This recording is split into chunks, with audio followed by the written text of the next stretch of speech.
당이 결렬되었습니다. 이런 상황이라면 앞으로 절충이 이루어진다고 하더라도 우리 부담이 상당히 커질 수밖에 없을 듯합니다. 차정성 기자가 취재했습니다. 어제까지 사흘 동안 서울에서 진행된 마지막 한미 방위비 분담금 협상은 결국 최종 합의 없이 끝났습니다. 올해 회의만 모두 10차례. 핵심 쟁점인 분담금 총액이 문제였습니다. 트럼프 대통령은 한국의 분담금을 현재의 2배인 1조 8천억 원까지 늘려야 한다고 주장했고, 미국 협상단도 50% 인상된 1조 3천억 원대를 요구한다고 월스트리트 저널이 보도했습니다. 우리 정부는 상식적 수준의 인상으로 맞섰습니다. 한미 간 방위비 분담 특별협정은 올해 말로 종료됩니다. 내년 추가 협상 일정은 불투명해 당분간 협정 공백이 불가피한 상황입니다. 국회 비준 동의를 얻지 못해 내년 예산 집행이 불가능해졌다며 주한 미군 부대 내 한국인 근로자 임금 지급에도 당연히 지장이 있다고 정부 관계자는 전했습니다. 협상 틀 안에서 어느 정도 융통성이 있습니다. 결국 한미 양국 정상 간의 정치적인 타협과 결단이 필요하다라고 판단이 됩니다. 방위비 분담은 결국 문재인 대통령과 트럼프 대통령의 정상회담에서 풀어야 할 숙제가 됐습니다. TV조선 차정승입니다. 남북은 오는 26일 개성 판문역에서 철도와 도로 연결 착공식을 열기로 했습니다. 착공식에 남북 정상은 참석하지 않을 것으로 보입니다. 박상준 기자입니다. 26일 철도 도로 연결 착공식에는 남북에서 각각 100명씩 총 200명의 인사가 참석합니다. 하지만 문재인 대통령과 김정은 국무위원장은 참석하지 않을 것으로 보입니다. 연내 착공식은 두 정상이 합의한 사안이지만 대북 제재로 공사를 하기는 어려워 상징적인 착공식을 열기로 했습니다. 착공이 아니라 어떤 일을 시작한다는 하나의 착수식이라는 의미에서 이렇게 착수식을 할 수 있지 않을까 이제 그런 생각은 가지고 있는데. 김정은 답방이 미뤄지고 본격적인 경제 협력이 어려운 상황에서 남북관계 동력을 유지하기 위한 고육책입니다. 착공식에는 장관급 인사가 대표로 참석할 전망입니다. 한미양국은 다음 주 워킹그룹 회의를 열어 착공식과 관련한 물자 반입 등 제반 문제를 의논합니다. 남북은 오늘 개성공동연락사무소에서 체육분과 회담도 진행합니다. 2020년 도쿄 하계올림픽 공동진출과 2032년 하계올림픽 공동개최를 위한 세부 추진 방안을 협의합니다. 우리 측은 노태강 문체부 차관이, 북측은 원기루 체육성 부상이 수석대표로 참석합니다. TV조선 박상준입니다. 문재인 대통령에 대한 지지율이 또 큰 폭으로 떨어졌다는 여론조사 결과가 나왔습니다. 45%로 부정평가 44%와 엇비슷해졌습니다. 경제 문제 때문에 지지하지 않는다는 응답이 많은 건 달라지지 않았는데 주목할 만한 변화는 대북 정책에 대한 평가 역시 부정적인 기류가 눈에 띄게 늘었다는 겁니다. 김정은 위원장을 믿지 못하겠다는 응답도 반년 만에 2배 이상 늘었습니다. 최지원 기자입니다. 한국갤럽이 조사한 결과 북한이 남북정상회담의 합의 내용을 잘 이행할 것이라고 보느냐는 물음에 부정평가가 45%, 긍정평가는 38%로 나타났습니다. 4.27 1차 남북정상회담 직후와 비교해 긍정은 20%포인트 준 반면 부정은 25%포인트나 늘었습니다. 김정은 국무위원장에 대해서도 호감이 가지 않는다는 평가가 59%로 호감이 간다의 2배가 넘었습니다. 특히 10대에서 20대 젊은 층의 부정평가가 가장 많았습니다. 당시 83%를 기록했던 문재인 대통령의 지지율은 45%로 떨어졌습니다. 국정 운영을 잘한다는 평가는 45%로 44%인 부정평가와 불과 1%포인트 차이를 기록했습니다. 경제와 민생 문제 해결 부족과 함께 대북 관계와 친북 성향이 부정평가의 주 이유로 꼽혔습니다. 뭔가 북한이 우리가 원하는 대로 움직이는 것은 아닌데 우리 정부만 과도하게 뭔가 퍼주고 있는 거 아니냐, 이런 우려들이 지금 높아지고 있는 게 아닌가. 북한의 비핵화 조치에 대한 실망감이 대통령 지지도 하락으로 이어진 것이라는 분석도 나옵니다. TV조선 최전입니다. 미국과 만남을 거부하고 있는 북한이 매체를 통해 속내를 드러냈습니다. 미국은 제재 대신에 상응 조치를 내놓으라며 교착 상태를 미국 탓으로 돌렸습니다. 김수홍 기자입니다. 미국은 내년 초 2차 정상회담을 거듭 밝히면서 북한이 약속을 지키지 않았다는 입장입니다. They have not lived up to the commitment so far. That's why I think the president thinks another summit is likely to be productive. 북한은 교착 상태를 풀려면 미국이 상응 조치를 내놔야 한다고 주장합니다. 북한 조선중앙통신은 어제 논평에서 미사일과 핵실험 중단, 유해 송환 조치가 미국의 과분한 선물이라고 주장했습니다. 미국은 상응 조치로 계단을 쌓고 북미 관계 축에 미국이 바퀴를 맞춰야 한다고 요구했습니다. 펜스 부통령이 정상회담 전에 핵목록을 요구하지 않겠다고 했는데 조선중앙통신은 핵신고는 자신을 타격할 좌표를 찍어달라는 것이라며 당근이 아니라고 못 박았습니다. 우리통일연구원은 김정은 위원장이 내년 신년사에서 새로운 비핵화 메시지를 제시할 거라고 전망했습니다. 통일연구원은 신년사에서 다소 강경한 새로운 협상 틀을 제시할 가능성도 있다고 내다봤습니다. TV조선 김수홍입니다. 청와대가 오늘 차관급 인사 10명 안팎에 대해서 교체 인사를 단행합니다. 지지율 하락 속에 집권 3년 차인 내년엔 어떻게든 경제 성과를 내야 한다는 고민이 담긴 것으로 풀이됩니다. 첫 소식은 서주민 기자가 보도합니다. 문재인 대통령이 오늘 차관급 교체 인사를 단행합니다. 교체 대상은 10명 안팎입니다. 경제정책 사령탑인 홍남기 부총리 겸 기획재정부 장관이 취임한 만큼 경제부처 중심의 인사가 예상됩니다. 기획재정부 1, 2차관은 이호승 청와대 일자리기획비서관과 구윤철 기재부 예산실장, 차영환 청와대 경제정책비서관 등이 거론됩니다. 차 비서관은 국무조정실 2차장 후보에도 이름이 올랐습니다. 국토교통부 차관, 문화체육관광부 차관, 관세청장, 조달청장 등 다른 부처나 산하기관도 인사 대상으로 알려집니다. 연말에 대규모 차관급 인사를 단행하는 것은 문 대통령이 연일 경제 활성화 메시지를 내놓고 있는 것과 관련된 것으로 분석됩니다. 국정 동력을 모아 집권 3년 차인 내년에는 민생 지표를 반등시켜 국민이 체감할 수 있게 해야 한다는 위기감이 반영됐다는 겁니다. 차관급 인사가 이뤄지면 기존 청와대 비서관 자리도 공석이 될 수 있어 자연스럽게 청와대 비서진 개편으로 이어질 것으로 보입니다. TV조선 서주민입니다. 세월호 사고 당시 청와대 홍보수석으로 있으면서 KBS 보도국장에게 전화를 걸어서 압력을 행사한 혐의로 재판을 받고 있는 이정현 의원이 1심에서 유죄 판결을 받았습니다.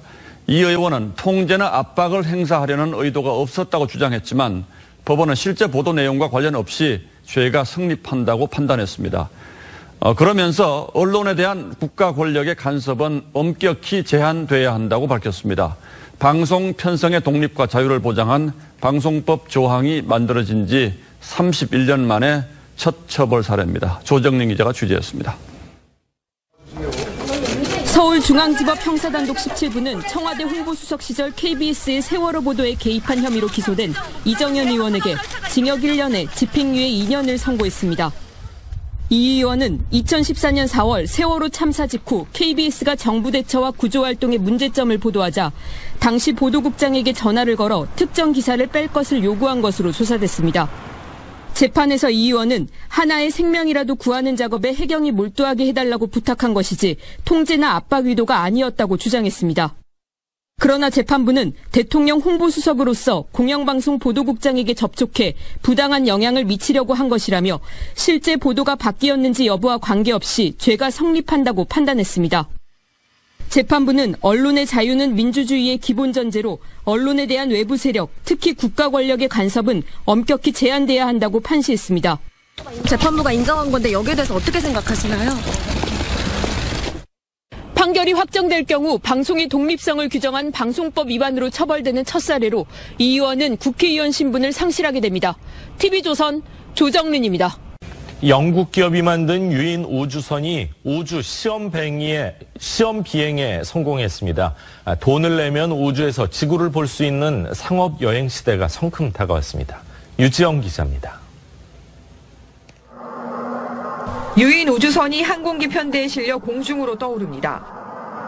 이어 13.8km 상공에서 발진하더니 성공적으로 항공기 편대와 분리돼 우주로 날아오릅니다. 3, 2, 1, release. Clean release. 영국 민간 우주 탐사 기업 버진 갤럭틱의 유인 우주선 스페이스십2가 시험 비행에 나서는 역사적인 순간입니다. 현지 시간 13일 미국 캘리포니아 모하비 사막에서 진행된 시험 비행에서 스페이스십2는 나사가 인정하는 우주의 경계인 상공 50마일, 82.7km 고도를 찍고 무사히 귀환했습니다. 버진 측은 우주선에 탑승한 비행사 2명이 상공에서 무중력 상태를 경험했고 우주에서 보는 둥근 형태의 지구 표면인 만곡면을 관측했다고 밝혔습니다. I think this would be the first human spaceflight from American soil into space since the retirement of the U.S. Space Shuttle. 2004년부터 우주비행 프로젝트를 시작한 버진은 4년 전 시험 비행 도중 비행사 1명이 사망하고 1명이 중상을 당하는 비극을 겪기도 했습니다. 이번 시험 비행의 성공으로 버진은 물론 민간 기업의 상업적 우주여행 경쟁이 불붙을 것으로 보입니다. There's so much that can be achieved for Earth by really opening space up, and we want to be in the forefront of that, and we will never give up. 버진의 우주여행은 90분 기준 25만 달러, 2억 8천만 원에 달하는데 브랜슨 회장과 저스틴 비버 같은 유명인 등 600여 명이 신청한 상태입니다. TV조선 유지현입니다. 앞으로 공공임대주택에 입주한 사람은 스마트폰을 통해 복지 서비스를 받게 됩니다. 육아, 간병 등 필요한 서비스를 입주민끼리 주고받을 수 있습니다. 보도에 지선호 기자입니다.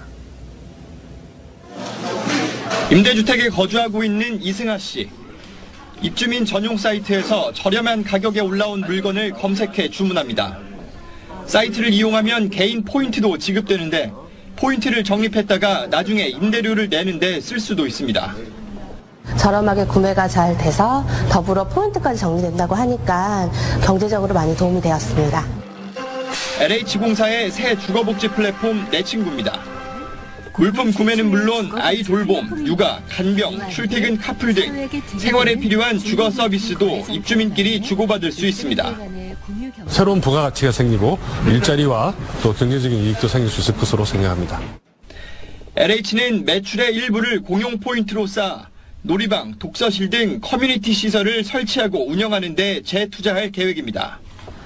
주거복지 플랫폼은 경기도 화성의 임대아파트 2만 6천 세대를 대상으로 시범 운영에 들어갔습니다. LH는 주거복지 플랫폼 서비스를 앞으로 전국 임대주택에 확대 적용할 예정입니다. TV조선 지선호입니다. 온라인 게임을 통해 알고 지내던 20대 여성 2명이 처음으로 대면한 자리에서 흉기 난동이 벌어졌습니다. 가해 여성은 온라인상에서 남자인 척을 하며 접근했는데 이 사실을 안 피해 여성이 헤어지자고 하자 범행을 저질렀습니다. 백연상 기자입니다.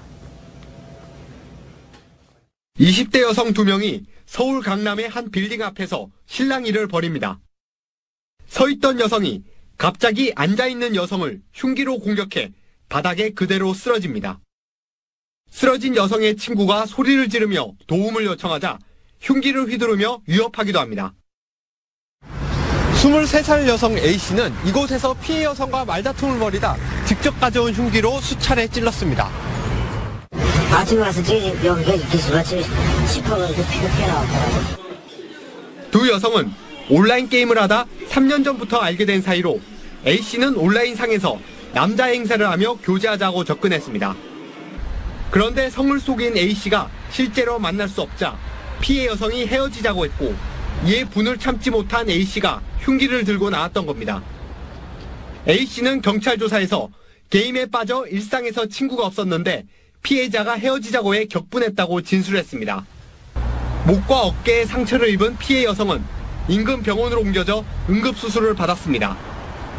A씨를 현행범으로 체포한 경찰은 살인 미수 혐의로 구속영장을 신청할 계획입니다. TV조선 백연상입니다.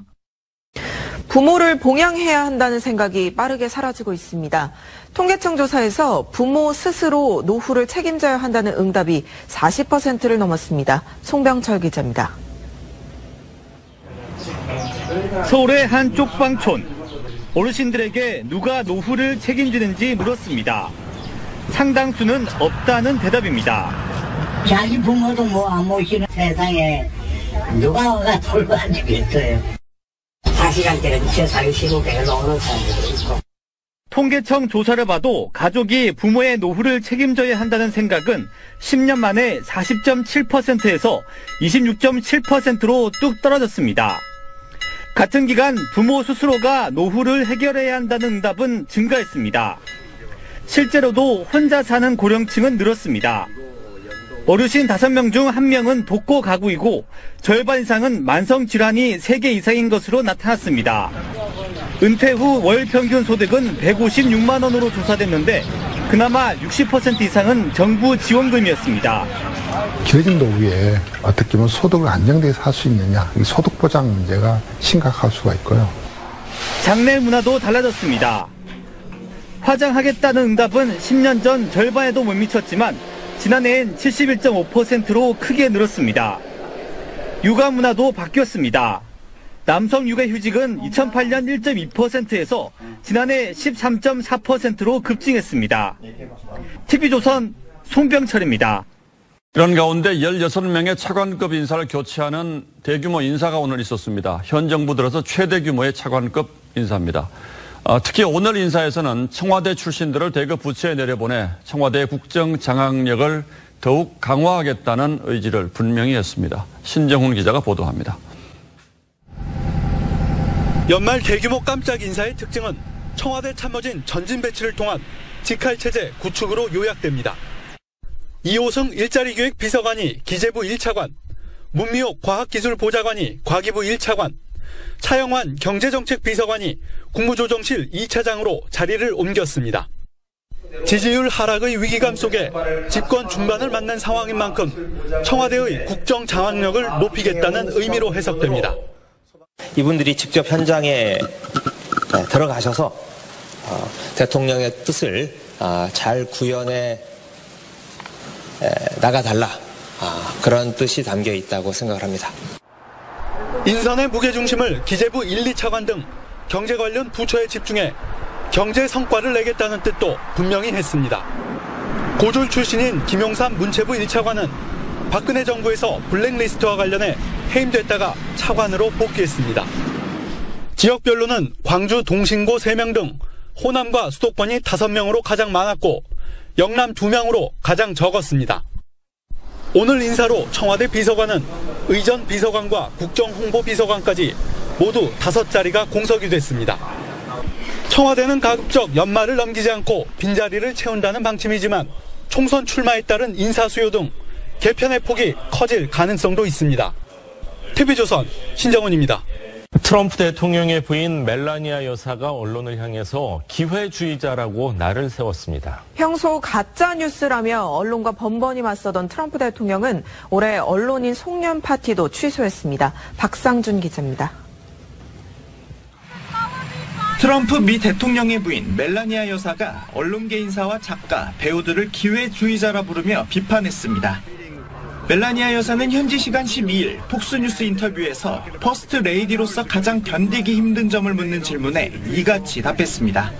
The opportunists who are using my name or my family name to advance themselves, from comedians to journalists. 멜라니아 여사는 그것이 아프지는 않다면서 문제는 그들이 역사를 쓰고 있으며 그것이 틀렸다는 것이라고 덧붙였습니다. 그러면서 비판받더라도 스스로 옳다고 믿는 일에 충실하겠다고 밝혔습니다. I know I will get the criticism from the public or from the media, but I will do what is right and what I feel is right for the country and for the people. 자신의 비판적인 언론들을 가짜뉴스로 몰아붙이며 언론과 전쟁을 벌여온 트럼프 대통령은 백악관의 수십 년 전통인 언론인 송년 파티를 올해는 아예 취소한 것으로 전해집니다. 대신 폭스뉴스 등 자신의 우호적인 매체들만 백악관으로 불러 자체 행사를 열 계획인 것으로 알려졌습니다. 이에 대해 폭스뉴스조차도 트럼프 대통령이 주류 언론과 관계 악화로 수십 년간 이어져온 전통을 희생양으로 만들었다고 지적했습니다. TV조선 박상준입니다. 삼성전자 광주 사업장에서 회식 도중 성추행 사건이 벌어졌습니다. 간부가 입에 담기 힘든 성적 발언과 신체 접촉까지 하고 2차 술자리에서도 성추행이 계속됐습니다. 김자민 기자가 보도합니다. 지난달 23일 삼성전자 광주 사업장 모 부서의 저녁 회식 자리. 한 참석자가 전한 당시 상황입니다. 남녀 직원 20여 명이 참석한 가운데 술이 몇 순배 돌았고 당시 최선임자인 A모 부장이 갑자기 황당한 행동을 시작했다는 겁니다. A 부장은 요즘 중국에서 남녀가 옷 속으로 신체 접촉을 한 채 술을 마시는 신종 러브샷이 인기라며 휴대폰으로 직원들에게 영상을 보여줍니다. 또 허리띠를 풀어 목에 건 뒤 자신의 신체 부위가 가장 크다는 적나라한 말까지 내뱉은 걸로 전해집니다. 술자리는 2차, 3차로 이어졌습니다.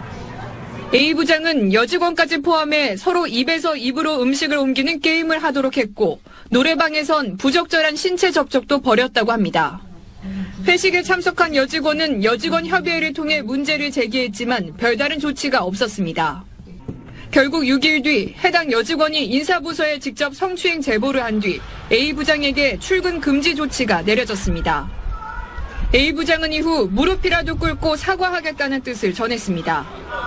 삼성전자는 회식 성추행에 대해선 무관용 일벌 100개가 원칙이라며 참가자 20여 명 전원을 상대로 가담, 방조 여부에 대한 진상 파악에 나섰습니다.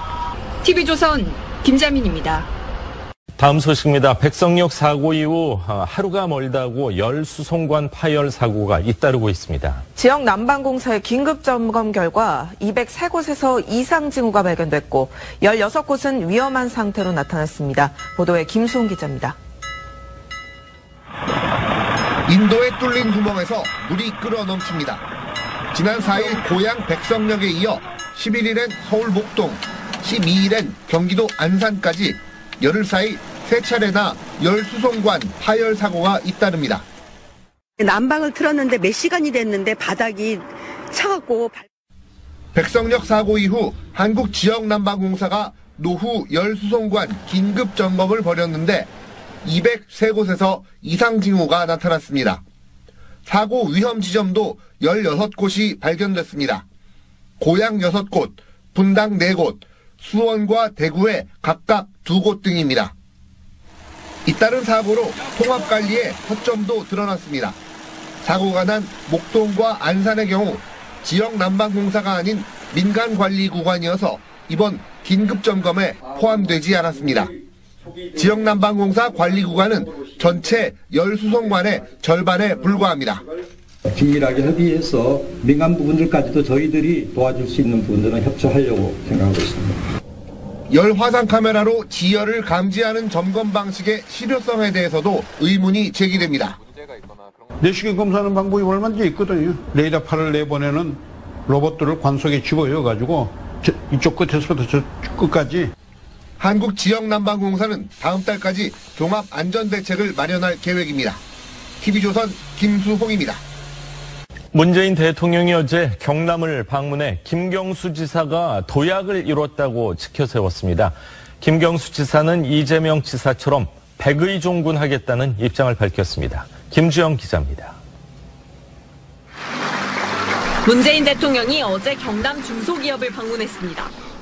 경남은 김경수 지사 취임 후 스마트 공장 고급 확산 4개년 계획을 수립해 제조 혁신에 본격적으로 착수했습니다. 군산과 포항에 이어 세 번째 지역 방문인데 어제는 5개 부처 장관이 총출동했습니다. 대통령은 김경수 지사의 1호 공약인 서부 경남 KTX 사업도 거론했습니다. 경남과 경북 내륙 지역의 균형 발전, 또 지역 경제 활력 제고를 위해 꼭 필요하다는 생각을 가지고 있습니다. 한편 김경수 지사도 SNS에 재판에서 무죄가 입증될 때까지 평당원으로 백의종군하겠다고 적었습니다. 검찰 기소로 출당 논란이 벌어진 이재명 지사와 형평성 논란을 의식한 겁니다. 대표적인 친문 인사이자 대통령 측근으로서 당의 단합을 강조하는 측면도 있습니다. 민주당은 김 지사의 입장 발표로 불필요한 갈등을 막게 됐다며 반기고 있습니다. 야당은 비판적입니다. 자유한국당은 벼슬을 내려놓는 것이 백의종군이라고 했고 바른미래당은 징계를 피해보려는 잔꾀라고 주장했습니다. TV조선 김주영입니다. 여러분 안녕하십니까. 금요일 네트워크 뉴스입니다. 정부의 탈원전 정책으로 건설 예정이었던 신한울 3, 4호기를 지난해 짓지 않기로 결정했습니다. 이 때문에 원전이 들어설 예정이었던 경북 울진군은 큰 타격을 입었다며 원전 건설 재개를 촉구하는 서명운동을 시작했습니다. 정민진 기자가 보도합니다. 원전 건설 인력을 겨냥한 120가구 규모의 빌라입니다. 콘크리트와 철골 구조물이 그대로 드러나 있습니다. 공터에는 목재와 배관 등 공사 자재가 어지럽게 널브러져 있습니다. 정부의 탈원전 선언 이후 지난 1년 동안 공사가 중단된 채 방치돼 있습니다. 지금 자본금 때문에 지금 준비 중이에요. 지금 중단되는 것은 그냥 했다 안 했다 지금 그런 상태에 있는데. 원전 인근 상인들은 울상입니다. 이 상가는 손님이 끊겨 점포 4곳 모두 문을 닫았습니다. 보복 모르십니까? 다 빈정부잖아요. 저희 가게니까 마이너스라도 그냥 이렇게 꾸려가는 거지. 지난해 8월 신한울 1, 2호기 공사가 끝나고 신한울 3, 4호기 계획이 백지화되면서 사람들이 울진을 빠져나갔습니다. 울진군에서는 인구가 지난 2년 동안 1,653명이 줄었습니다. 원전이 있는 울진군 북면의 원룸 공실률은 30%까지 치솟았습니다. 월세도 2년 전 50만 원에서 30만 원으로 떨어졌습니다. 원자력 안 한다 그러고 나서부터 이제 작년까지 그래도 1, 2호기 공사 인력이 좀 있었는데 이제 거의 다 빠져나가고 있는 중이에요 지금. 울진군은 신한울 3, 4호기 백지화로 지방 세수가 1,900억 원 줄었습니다. 원전을 짓는 대가로 받는 주민지원금 2,500억 원도 못 받게 됐습니다. 시장에 8시 이후면은 불이 켜지지 않습니다. 그리고 많은 젊은이들이 떠났습니다. 우리는 이것을 지키기 위해서 3, 4호기 정부 약속 이행을 촉구하는 것입니다. 울진군은 어제부터 탈원전 반대와 신한울 3, 4호기 건설 재개를 위한 100만 서면 운동에 돌입했습니다. TV조선 정민진입니다.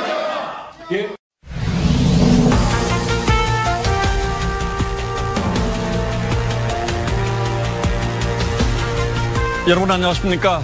뉴스9의 신동욱입니다. 오늘 뉴스9은 우리 모두의 노후를 책임질 국민연금 문제부터 살펴보겠습니다.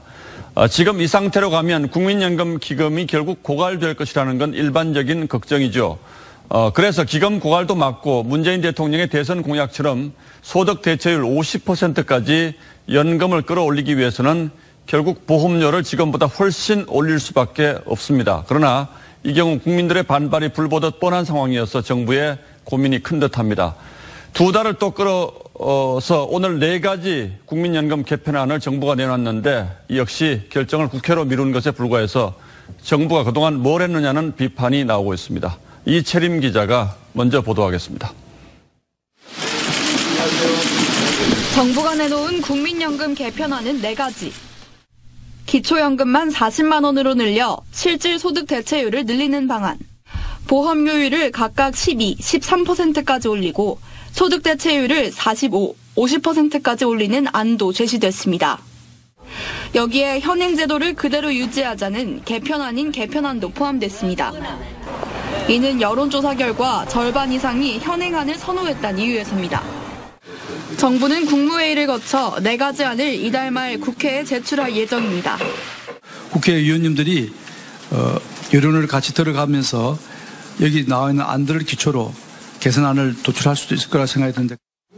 하지만 10월 말까지인 제출 기한을 2달이나 넘기고도 결국 복수안을 내놓자 정부가 충분한 역할을 하지 못했다는 지적이 나옵니다. 어느 특정한 방안을 제시하기에는 너무 부담이 크고 또 그것이 결정할 수 있기에는 충분한 여건이 안 된다고 판단하기 때문에 최종 개편안 마련까지 갈 길도 멉니다. 오늘 개편안에는 경사노위의 의견이 반영돼 있지 않고 국회 논의 과정에서도 추가적인 여론 수렴 절차가 필요해 여전히 미완성이란 지적이 나옵니다. TV조선 이채림입니다. 청와대 특별감찰반 전원교체 파문의 진원지였던 김모 수사관 있죠. 그런데 이 김모 수사관이 여권 중진의 취업 청탁 의혹을 보고했다가 쫓겨났다고 한 언론을 통해 주장했습니다. 청와대는 해당 첩보를 받은 것은 맞지만 이 보고 때문에 쫓겨났다는 것은 일방적인 주장이라고 반박했습니다. 김동현 기자가 보도합니다. 청와대 특별감찰반으로 근무하다 경찰의 지인 사건을 사적으로 알아봤다는 이유로 원대 복귀된 김모 수사관이 청와대에서 쫓겨난 이유는 따로 있다고 한 방송을 통해 주장했습니다. 지난해 9월 여권 중진 A씨가 2009년 채용 청탁을 받고 금품을 수수했다는 첩보 보고서를 제출했다고 주장했습니다. 하지만 민정수석과 비서실장이 감사를 무마했다는 게 김 수사관의 주장입니다. 김 수사관은 여권 중진의 비위 의혹을 제기해 자신이 청와대에서 쫓겨났다고 주장했습니다. 청와대는 이 같은 주장이 사실이 아니라고 반박했습니다. 청와대가 해당 첩보를 받은 것은 사실이지만 조사 결과 사실이 아닌 것으로 확인돼 업무를 처리했을 뿐이라고 해명했습니다. 해당 여권 고위 인사도 조사 대상이었다고 설명했습니다. 김 수사관이 새로운 주장을 들고 나오면서 청와대 특감반 파문은 새로운 진실게임 양상에 접어들 조짐입니다. TV조선 김동윤입니다. 정부가 연구비를 횡령한 의혹으로 신성철 카이스트 총장의 직무정지를 요구해 오늘 이를 결정하는 이사회가 열렸습니다. 과학계에서는 표적 사정이라는 거센 불만이 나왔고 결국 이사회는 이 결정을 미뤘습니다. 정부의 요청을 사실상 거부한 셈이 됐는데 정준영 기자가 그동안의 논란을 한번 정리해봤습니다. 카이스트 정기 이사회장. 분위기가 무겁습니다. 신성철 현직 총장의 직무정지 여부가 안건에 올랐는데 결론은 유보됐습니다. 직무정지권은 차기 이사회에서 심의하기로 결정하였습니다. 신 총장은 시기가 정해지지 않은 차기 이사회까지 정상적으로 업무를 수행합니다. 더욱 신중하고 또 겸허한 마음으로 대학을 경영해 가도록 하겠습니다. 이 학교 개교 이후 47년 만에 처음인 총장 직무정지는 정부가 요청했습니다. 앞서 과학기술정보통신부는 신 총장이 대구경북과학기술원 총장으로 재임하면서 미국 국립연구소와 공동연구 과정에서 국가연구비를 횡령했다는 의혹을 제기했습니다. 이어 카이스트 측에 신 총장의 직무정지를 요청했습니다. 하지만 이런 혐의를 부인하는 신 총장 본인과 미국 연구소 측의 해명이 나오면서 과학계 인사 교체를 위한 표적 사정 아니냐는 반발이 쏟아졌습니다. 네이처 등 국제학술지도 이 논란을 보도했습니다. 존중의 개념도 좀 있잖아요. 분들이 좀 당혹감도 느끼셨고. 과기부는 이사회 결정을 존중한다면서도 신 총장이 국제 여론전을 벌이고 있다는 입장을 보였습니다. TV조선 정준영입니다. 현금 개혁에서 가장 현실적이고 중요한 문제는 기금 고갈 시기를 최대한 늦추는 겁니다. 그런데 이번 정부안에서도 오는 2057년으로 예상되는 기금 소진 시점을 늦추는 방안은 사실상 빠져 있습니다. 결국 고양이 목에 방울을 누가 달 것인가의 문제일 수 있는데 현 정부 역시 다음 정부로 그 책임을 떠넘겼다는 비판이 나올 것 같습니다. 계속해서 이일주 기자입니다. 정부가 제시한 4가지 개편안 가운데 오는 2057년으로 예정된 국민연금 기금의 소진 시점을 늦추는 안은 2가지입니다. 그것도 2062년과 63년으로 겨우 5, 6년 늦추는 것에 불과합니다. 이는 70년이 지나도 1년치 보험 지급금이 남아있도록 재정 투개를 짜야 한다는 제도발전위원회의 권고에 어긋납니다. 개혁하려고 하는 목표가 국민연금의 재정 불안을 감소시키는 것 아닙니까? 너무 단시한적인 것에만 치중하는 것 아닌가? 정부는 70년을 추기하는 건 비현실적인데다 아직 시간이 많이 남았다고 해명합니다. 앞으로 주어진 시간은 4, 50년 정도 시간이 충분히 있고요. 하지만 보험료율 인상에 부정적인 여론을 의식해 차기 정부에 책임을 떠넘겼다는 비판이 나옵니다. 국회 보건복지위 소속 자유한국당 의원들은 보건복지부 장관 사퇴 요구까지 제기했습니다. 이 정부에서 인심 잃는 짓은 안 하겠다. 이런 욕심을, 정치적 욕심을 갖고 있는 거예요. 기금 소진 시점을 70년 뒤인 2088년까지 늦추려면 보험료율을 선진국 수준인 20% 안팎까지 단계적으로 올려야 합니다. 5년 전 인상을 늦추는 바람에 평균 3.4%포인트 보험료율 부담이 늘어났는데 이번에 또 늦추면 미래 세대의 부담은 더 커집니다. TV조선 이일주입니다. 서울시 교육청이 학부모들의 반발에도 송파 헬류시티에 신설하는 학교를 예비 혁신학교로 지정했습니다.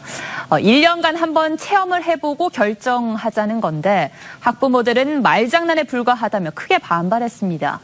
자, 이 혁신학교가 뭐길래 등교 거부까지 불사하는 것인지 윤혜웅 기자가 보도합니다. 단지 내 혁신학교 지정을 막기 위해 모인 엄마들. 엄동설한 차가운 길바닥에 무릎을 꿇었습니다. 저희 아들 교육정책! 저희 아들 교육정책! 일반 학교 가고 싶다! 일반 학교 가고 싶다! 하지만 6시간 뒤 서울시 교육청은 가락초등학교와 해누리 초중 3개 학교를 모두 예비 혁신학교로 지정했습니다. 기존 혁신학교와의 교류를 통해 먼저 체험을 해본 뒤 최종 지정 여부는 1년 뒤 학교운영위원회에서 결정하라는 겁니다. 학부모들은 단순한 시간 벌기라며 크게 반발합니다.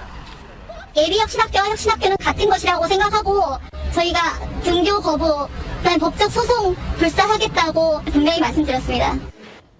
혁신학교를 거부하는 주된 이유는 학생들이 공부에 흥미를 잃을 수 있기 때문입니다.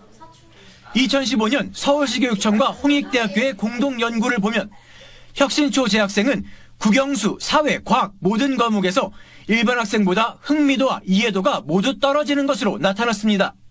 학력 저하를 예방할 수 있는 어떤 대안을 제시하지 않고 밀어붙이기식으로 확대하는 것은 무리가 있다고 생각합니다. 학부모들은 서울 바깥 지역 학부모들과도 연계해 행동에 나서겠다는 계획이어서 혁신학교를 둘러싼 갈등은 전국으로 확산될 수도 있습니다. TV조선 윤혜웅입니다. 정부가 제주도에 머무르고 있는 예멘인 2명을 난민으로 인정하기로 했습니다. 둘 다 비판적인 언론인 출신으로 돌려보낼 경우에 박해를 받을 가능성이 높다는 판단에 따른 결정입니다. 국가인권위는 정부가 이 2명만 난민으로 인정하는 것에 대해서 아쉽다는 반응을 냈습니다. 이상배 기자입니다. 제주 출입국 외국인청은 오늘 예멘인 A씨 등 2명이 신청한 난민 신청을 받아들이기로 결정했습니다. 이들은 예멘 언론인 출신으로 후티 반군 등에 대한 비판 기사를 써 박해를 받을 가능성이 높다고 판단했습니다. 후티 반군의 비판적인 기사를 작성하여 납치, 살해 협박을 당했으며 향후에도 박해 가능성이 높은 것으로 A씨 등 2명은 앞으로 내국인과 같은 수준의 사회 보장과 기초생활 보장 혜택을 받게 됩니다.